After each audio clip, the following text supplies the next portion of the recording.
سورہ بنی اسرائیل آیت نمبر 78۔ اعوذ باللہ السمیع العلیم من الشیطان الرجیم من ہمزہ ونفخہ ونفثہ۔ عقید آپ قائم کیجئے الصلاۃ نماز، لدلوکی لام کا مطلب کے وقت، دلوک کی ڈھل جانے کے، الشمسی سورج، الا تک، غسقی رات، اندھیرا، اللیل رات کا، وقرآن اور قائم کیجئے قرآن الفجر صبحوں کی نماز، ان بے شک قرآن نماز الفجر صبحوں کی، کانا ہے مشہودہ حاضر ہوا گیا۔ اقیم الصلاۃ لدلوک الشمس، آپ نماز قائم کیجئے سورج ڈھلنے کے وقت پر، الی غسق اللیل رات کے اندھیرے تک، وقرآن الفجر اور صبح پھوٹنے کے وقت، ان قرآن الفجر کان مشہودا، بے شک فجر کے وقت کی جو نماز ہے اس کو حاضر ہوا گیا ہے۔ مفسرین نے اس آیت مبارکہ کو پیچھے والے موضوع سے اس لیے جوڑا ہے کہ پیچھے مشرکین کی سختیاں، ان کے عزائم اور ان کے رسول اللہ صلی اللہ علیہ وسلم کے خلاف جو ارادے تھے ان کا ذکر تھا۔ یہاں پر اللہ تعالیٰ نے نماز کا ذکر فرمایا، اشارہ اس بات کی طرف ہے کہ مشکلات جتنی مرضی بڑھ جائیں، پریشانیاں جتنی مرضی زیادہ ہو جائیں، وہ صرف اور صرف نماز سے دور ہو سکتے ہیں۔ کہ آپ کو مشرکین کی طرف سے قتل کیے جانے کی دھمکیاں، مکے سے نکال دیے جانے کے عزائم اور یہ سب چیزیں سامنے آ رہی ہیں، آپ ان سب چیزوں کے خلاف نماز پڑھ کے اللہ تعالیٰ سے مدد طلب کیجیے۔ اقیم الصلاۃ، نماز قائم کیجیے۔ آگے نمازوں کے اوقات اللہ تعالیٰ نے بیان کیے۔ لدلوک الشمس، دلوک اس کا معنی دو طرح کے اس کے معنی کیے گئے ہیں۔ ایک اس کا معنی ہوتا ہے سورج کا غروب ہونا، اور دوسرا اس کا معنی ہوتا ہے سورج کا ڈھل جانا، یعنی زوال کا وقت، زوال کے بعد کا وقت۔ تو اس کا راجح معنی جو ہے ابن جریر رحمہ اللہ نے جس کو اختیار کیا، وہ معنی ہے جب سورج مغرب کی طرف ڈھل جائے، یعنی کہ زوال کا وقت ہو جائے۔ تو زوال کے بعد لدلوک الشمس، سورج کے ڈھلنے کے وقت، اس میں دو نمازیں داخل ہیں، ظہر اور عصر۔ آپ نماز قائم کیجئے سورج کے ڈھلنے کے وقت سے لے کر الی غسق اللیل۔ غسق کے بھی دو معنی ہیں، ایک معنی ہے رات کا، یعنی کہ مغرب سورج ڈوبنے کے بعد جو سرخی ہوتی ہے، رات کی جو ابتدا جس سے ہو رہی ہوتی ہے اس کو کہتے ہیں۔ اور دوسرا غسق کا معنی ہوتا ہے جب اندھیرا چھا جاتا ہے۔ اندھیرا سورج ڈوبنے کے فوراً بعد نہیں چھاتا، بلکہ جب شفق غائب ہوتی ہے پھر اندھیرا چھاتا ہے۔ اور شفق سورج ڈوبنے سے 50 سے 55 منٹ بعد جو ہے وہ شفق غائب ہوتی ہے، اور 50 سے 55 منٹ کے بعد عشاء کا وقت بھی شروع ہو جاتا ہے۔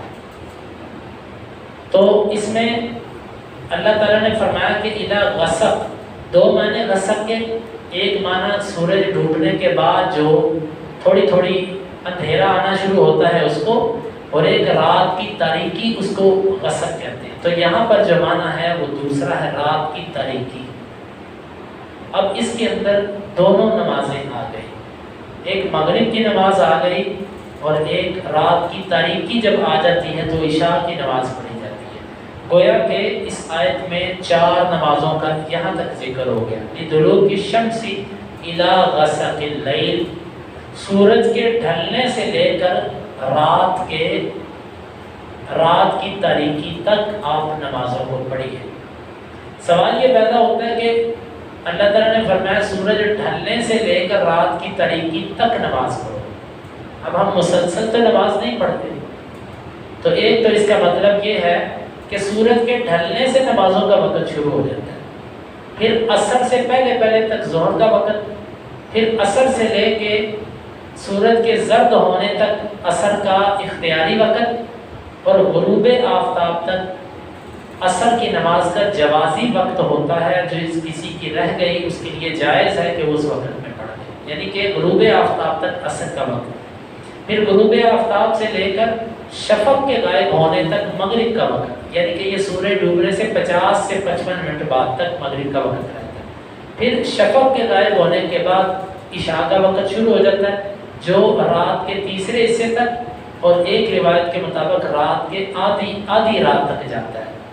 آدھی رات کے بعد عشاء کی نماز کا مختار وقت ختم ہو جاتا ہے، اور آدھی رات کب ہوتی ہے؟ سورج ڈوبنے سے لے کر آپ سورج طلوع ہونے کے درمیان کا وقت نوٹ کر لیں، آج کل تقریباً 11:15 بجے رات آدھی ہو جاتی ہے، آدھی رات، یعنی کہ 11:15 بجے تقریباً عشاء کا وقت ختم ہو جاتا ہے۔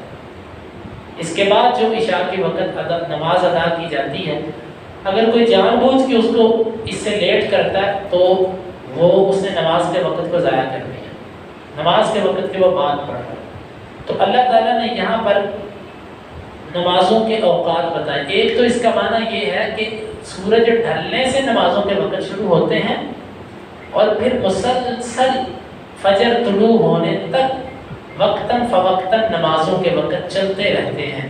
یہ اللہ رب العالمین نے یہاں پر نمازوں کے اوقات بیان کیے۔ اور دوسرا اس کا معنی بڑا اہم معنی ہے، توجہ سے سنیے۔ حدیث کے اندر آتا ہے کہ رسول اللہ صلی اللہ علیہ وسلم نے فرمایا کہ جب تم نماز پڑھ لیتے ہو، نماز پڑھنے کے بعد جب تم اگلی نماز کے انتظار میں ہوتے ہو، تو جب تک تم نماز کے انتظار میں رہتے ہو تم نماز کے اندر شمار کیے جاتے ہیں۔ اب نماز کا انتظار دو طرح کا ہوتا ہے، ایک ہوتا ہے کہ بندہ مسجد میں بیٹھ کے ہی انتظار کر رہا ہے، یہ بھی نماز کا انتظار ہے، اور ایک ہے کہ رجل مومن مسلمان مرد ہے، اپنی ضرورت کے تحت مسجد سے تو نکل گیا، اپنے گھر چلا گیا، اپنی دکان پہ چلا گیا، اپنے کسی کام پہ چلا گیا، لیکن اس کی نظریں بار بار گھڑی پہ ٹکتی ہیں، بار بار اس کے ذہن کے اندر مسجد کا خیال آتا ہے، نماز کے وقت کا خیال آتا ہے کہ نماز کا وقت تو نہیں ہونے والا، نماز کا وقت کب ہے، اتنا ٹائم رہ گیا، اتنا ٹائم رہ گیا۔ حتیٰ کہ ایسے بندے کو آپ بعض دفعہ فون کر کے کوئی کام کہیں گے نا، وہ آپ کو کہے گا یار ابھی نماز میں تھوڑا سا وقت رہ گیا، نماز کے بعد انشاءاللہ۔ یہ نشانی ہے کہ اس بندے کو اللہ تعالیٰ نے توفیق دے رکھی ہے نمازوں کے اہتمام کی، اور یہ اللہ تعالیٰ کا اس کے اوپر بہت بڑا ایک فضل ہے۔ تو نماز کا انتظار جب تک کوئی بندہ کرتا رہتا ہے، اللہ تعالیٰ کے ہاں وہ نماز کے اندر شمار ہوتا ہے، حدیث کے اندر آتا ہے جب تک تم نماز کے انتظار کر رہے تم نماز کے اندر ہو۔ تو یعنی کہ یہاں سے نبی صلی اللہ علیہ وسلم نے فرمایا کہ سورج ڈھلنے سے لے کر رات تک نمازیں پڑھو۔ کیا مطلب؟ اگر ایک پڑھ لی ہے تو دوسری کا انتظار کرو، گویا کہ تم نماز کے اندر ہو، دوسری پڑھ لی ہے تو تیسری کا انتظار کرو، گویا کہ تم نماز کے اندر شمار ہو گئے، تیسری پڑھ لی ہے تو چوتھی کا انتظار کرو، گویا کہ تم نماز کے اندر انتظار شمار ہو کیے جا رہے ہیں۔ یہ اللہ کا اتنا بڑا فضل ہے، اتنا بڑا فضل ہے کہ وہ ہمیں نیکیاں اور اجر دینے کے بہانے ڈھونڈتا ہے۔ صرف نیت خالص کر لیں، نیکیوں کے ڈھیر لگ جائیں گے۔ تو یہ اس آیت مبارکہ کا بھی معنی ہے۔ اور یہاں پر ایک نقطہ بھی ہے، اللہ تعالیٰ نے دلوک شمس کے اندر دو نمازوں کو جمع کیا، ظہر اثر، اور غسق اللیل کے اندر دو نمازوں کو جمع کیا، مغرب اور عشاء۔ فجر کو علیحدہ ذکر کیا، وقرآن الفجر، اشارہ اس بات کی طرف ہے کہ کبھی اگر ضرورت پڑے، اصل نمازوں کے اوقات تو یہ ہیں جو قرآن نے بتا دی ہے، پھر آیت مبارکہ نے اس کی وضاحت کر دی۔ اس کی وضاحت اس طرح ہے کہ جب سورج ڈھل جاتا ہے تو اس وقت ظہر کا وقت شروع ہو جاتا ہے، پھر جب سایہ ایک مثل ہوتا ہے، یعنی کسی بھی چیز کا سایہ جب ایک مثل ہو جائے، ایک مثل کا مطلب ہے اگر کوئی چیز 5 فٹ کی ہے تو زمین پر اس کا سایہ 5 فٹ بن جائے، اصل سایہ نکال کے، اصل سایہ نکال کے 5 فٹ بن جائے۔ اصل سایہ کسے کہتے ہیں؟ ہمارے ہاں سورج سر سے نہیں گزرتا، تھوڑا سا ترچھا گزرتا ہے، حتیٰ کہ جب ہمارے ہاں زوال کا وقت بھی ہوتا ہے تو سایہ ختم نہیں ہوتا، مکے کے اندر سایہ ختم ہو جاتا ہے، ہمارے ہاں سایہ ختم نہیں ہوتا۔ جب سایہ زوال کا وقت ہو، جتنا سایہ ہوتا ہے اس سائے کو کہتے ہیں اصل سایہ، کہ یہ تو ختم ہونا ہی نہیں، اس کے علاوہ 5 فٹ سایہ آپ نے شمار کرنا ہے۔ جب 5 فٹ چیز کا سایہ 5 فٹ زمین پر ہو گیا، اصل سایہ نکال کے، اگر اصل سایہ 1 فٹ تھا تو پھر آپ نے 6 فٹ شمار کرنا ٹوٹل۔ تو جب تک 1 مثل نہیں ہو جاتا سایہ، اس وقت تک ظہر کا وقت رہتا ہے۔ جب سایہ 1 مثل ہو گیا پھر اثر کا وقت شروع ہو گیا، اثر کا وقت 2 مثل تک رہتا ہے، 2 مثل تک۔ جب ایک 5 فٹ چیز کا سایہ 10 فٹ ہو جائے اصل سایہ نکال کے، تو اثر کا مختار اور افضل وقت ختم ہو گیا۔ پھر اس کے بعد اثر کا وقت رہتا ہے سورج زرد ہونے سے پہلے تک، جب زرد ہو گیا تو وقت ختم ہو گیا۔ اس کے بعد جو اثر کی نماز پڑھے گا اس نے وقت ختم کر کے پڑھی۔ آپ نے اس نماز کو جو سورج زرد ہونے کے بعد پڑھی جائے، آپ نے فرمایا تلک صلاۃ المنافق، یہ منافق کی نماز ہے۔ اور پھر مغرب، جیسے سورج ڈھلا مغرب کا وقت، شفق غائب ہوئی، سرخی غائب ہوئی، تو پھر عشاء کا وقت شروع ہو گیا۔ اب عشاء کا وقت جو ہے یہ پھر رات کے آدھے پیر تک جاتا ہے۔ یوں 4 نمازیں اس میں آ گئی، تو اشارہ اس بات کی طرف ہے کبھی تمہیں ضرورت پڑے تو تم نے یوں جمع کرنی ہے، ظہر اور عصر کا جوڑا بنانا ہے، مغرب اور عشاء کا جوڑا بنانا ہے۔ ایسے نہیں کرنا کہ عصر کو مغرب کے ساتھ جمع کر لو اور عشاء کو فجر کے ساتھ۔ کئی لوگ ایسے کرتے ہیں کہ جی عشاء کا وقت جو ہوتا ہے وہ تو فجر تک ہوتا ہے نا، تو ہم اس طرح کریں گے فجر سے پہلے عشاء پڑھ لیں گے اور پھر بعد میں، اور ابھی سو جاتے ہیں، اٹھ کے عشاء پڑھیں گے پھر فجر بھی پڑھ دیں گے ساتھ۔ یہ غلط ہے۔ عشاء کا وقت رات کے آدھے پہر میں ختم ہو جاتا ہے، تو اللہ تعالیٰ نے اشارہ بھی اس بات کی طرف کیا اگر جوڑا بھی بنانا پڑے کبھی مجبوری کے ساتھ تو ظہر عصر کا جوڑا بنانا ہے، مغرب عشاء کا جوڑا بنانا ہے، اس جوڑوں کو خراب نہیں کرنا۔ اسی لیے رسول اللہ صلی اللہ علیہ وسلم جب سفر پر جاتے تو آپ 2 نمازوں کو جمع کرتے تو ظہر عصر جمع کرتے، رات کی نمازیں جمع کرتے تو مغرب عشاء، کبھی عشاء کو مغرب پہ لے آتے، کبھی مغرب کو عشاء پہ لے جاتے، کبھی عصر کو ظہر پہ لے آتے، کبھی ظہر کو عصر پہ لے جاتے۔ یوں کرنا تو آپ سے ثابت ہے، لیکن اس جوڑے کو توڑنا آپ سے ثابت نہیں کہ آپ نے کبھی عصر کو مغرب سے ملایا ہو یا عشاء کو فجر سے ملایا ہو یا فجر اور ظہر ملائی ہو، یہ آپ کا طریقہ نہیں تھا۔ تو اشارہ اس بات کی طرف ہے کہ 2 نمازیں اگر ملانی ہو تو ظہر عصر، مغرب عشاء، اور فجر کسی کے ساتھ نہیں مل سکتی، نہ عشاء کے ساتھ مل سکتی ہے نہ ظہر کے ساتھ مل سکتی ہے، اسی لیے فجر کو علیحدہ ذکر کیا بقرآن الفجر۔ اور فجر کا قرآن، سوال یہ پیدا ہوتا ہے صلاۃ الفجر کیوں نہیں کہا؟ حقیقت تو اللہ تعالیٰ کو معلوم ہے، لیکن مفسرین نے نقطہ یہ لکھا ہے کہ فجر کی نماز کے اندر قرات لمبی کی جاتی ہے، لمبی قرات کی جاتی ہے، اس لیے قرآن کا ذکر کیا کہ فجر کی نماز میں سب سے اہم چیز جو ہوتی ہے وہ لمبی تلاوت ہوتی ہے، کیونکہ اس سے انسان نیند پوری ہوتی ہے، جسم میں تھکاوٹ نہیں ہوتی، سناٹا ہوتا ہے، انسانی دماغ سو کے اٹھا ہوتا ہے، چل نہیں رہا ہوتا، آنکھوں نے کوئی دنیا کے معاملات ابھی نہیں دیکھے ہوتے، کانوں نے شور نہیں سنا ہوتا، انسان اس سے فطرت کے زیادہ قریب ہوتا ہے۔ جب فطرت کے زیادہ قریب ہوتا ہے تو اس سے جو قرآن کی تلاوت ہوتی ہے وہ دل کو لگتی ہے اور بڑا سکون ملتا ہے اس سے قرآن کی تلاوت سے۔ تو اس لیے فرمایا کہ فجر کے وقت جو اہم چیز ہے فجر کی نماز میں وہ لمبی قرات ہے، لمبی قرات۔ لیکن آج تو نمازوں میں وہ لمبی قرات بھی بہت کم ہو چکی ہے، وگرنہ حقیقت یہ ہے کہ فجر کے وقت جب قرآن پڑھا جاتا ہے جو سناٹا ہوتا ہے، پڑھنے والا کوئی دل سے پڑھتا ہو تو قرآن ایسے دل میں اترتا ہے کہ جیسے اتر رہا ہے، نازل ہو رہا ہے قرآن۔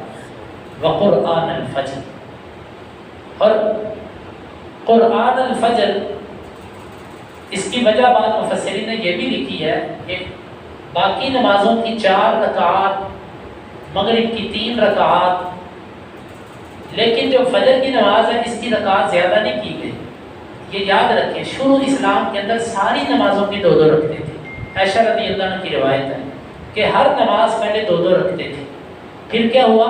پھر اللہ رب العالمین نبی صلی اللہ علیہ وسلم پر جو حکم نازل ہوا کہ سب نمازوں کو زیادہ کر دیا گیا، فجر کی نماز 2 کی 2 رکھی گئی، اس کی علماء محدثین نے جو وجہ لکھی وہ یہ ہے کہ فجر کی نماز کے اندر لمبی قرات کو رکعتوں کے بدل شمار کیا گیا، کیونکہ اس میں لمبی قرات ہوتی ہے اس لیے اس کی رکعت نہیں زیادہ کی گئی۔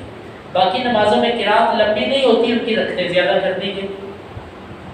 تو یہ فجر کی نماز کے اندر مرکزی چیز جو ہے وہ قرآن کی تلاوت، قرآن الفجر، اس لیے صلاۃ الفجر نہیں کہا، قرآن الفجر کہا۔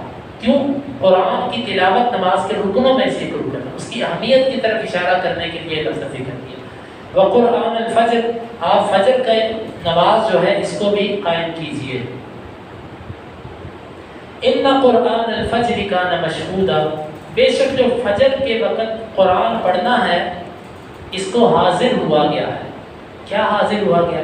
فرشتے، فرشتے اس کو حاضر ہوتے ہیں۔ حدیث کے اندر آتا ہے کہ فجر کی نماز ایسی نماز ہے جس میں رات کے آئے ہوئے فرشتے بھی جمع ہوتے ہیں اور دن کے وقت جو فرشتے آتے ہیں وہ بھی فجر پر جمع ہو جاتے ہیں۔ گویا کہ ساری رات انسان کے ساتھ گزارنے والے فرشتے بھی فجر کے انتظار میں ہوتے ہیں کہ فجر ہو تو ہم جائیں، اور صبح کے جو دن میں ساتھ رہنے والے فرشتے ہیں وہ فجر سے پہلے آ جاتے ہیں کہ جا کر فجر میں قرآن سنیں۔ اللہ، گویا کہ صبح اور شام کے کتنے فرشتے ایک انسان کے ساتھ جمع ہوتے ہیں جو قرآن سن۔ ان قرآن الفجر کان مشہودا، فجر کے وقت قرآن کی فضیلت اتنی ہے کہ صبح اور رات کے فرشتے اس سے جمع ہوئے ہوتے ہیں قرآن سننے کے لیے۔ اور بعض نے اس کا یہ بھی لکھا ہے، اس کے یہ معنی اصل حدیث کے اندر آتا ہے۔ ابو ہریرہ رضی اللہ عنہ حدیث سنانے کے بعد یہ آیت پڑھا کرتے تھے، ان قرآن الفجر کان مشہودا، کہا کرتے تھے اقرؤوا ان شئتم، جاؤ قرآن کی یہ آیت پڑھ لو، ان قرآن الفجر کان مشہودا۔ اور دوسرا اس کا معنی یہ بھی کیا جا سکتا ہے کہ صبح کے وقت انسان کا دماغ، اس کے کان پوری طرح قرآن کی طرف متوجہ ہوتے ہیں۔ ہاں، غافل آدمی کی تو بات نہیں ہو رہی، لیکن عام جو انسان ہے نا، فجر کے وقت کوئی سوچیں اس کے دماغ پہ نہیں ہوتی، اس کے کان میں کوئی اور شور نہیں ہوتا سوائے قرآن کے، تو کان مشہودا اس کو زیادہ حاضر ہوا گیا، یعنی کہ دل اور دماغ اور کان اس کی طرف زیادہ حاضر ہوتے ہیں۔ تو یہ فجر کی نماز کی فضیلت ہے۔ اللہ تعالیٰ ہمیں یہ نماز با جماعت ادا کرنے کی توفیق عطا فرمائے، اور اللہ تعالیٰ جو سنت طریقہ ہے اس کے مطابق لیں جی۔ یہ 5 نمازوں کے اوقات قرآن نے بتلا دی۔ اصل یہ ہے کہ نماز کو اس کے وقت پہ پڑھا جائے، اس کے وقتوں سے نہ پھیرا جائے۔ تو انشاءاللہ العزیز باقی اگلی آیت جو ہے اس کا بھی اسی سے تعلق ہے، لیکن موکل کے درس میں اللہ تعالیٰ سے دعا ہے اللہ تعالیٰ ہمیں اس آیت مبارکہ کو سمجھنے کی اور عمل کی توفیق عطا فرمائے۔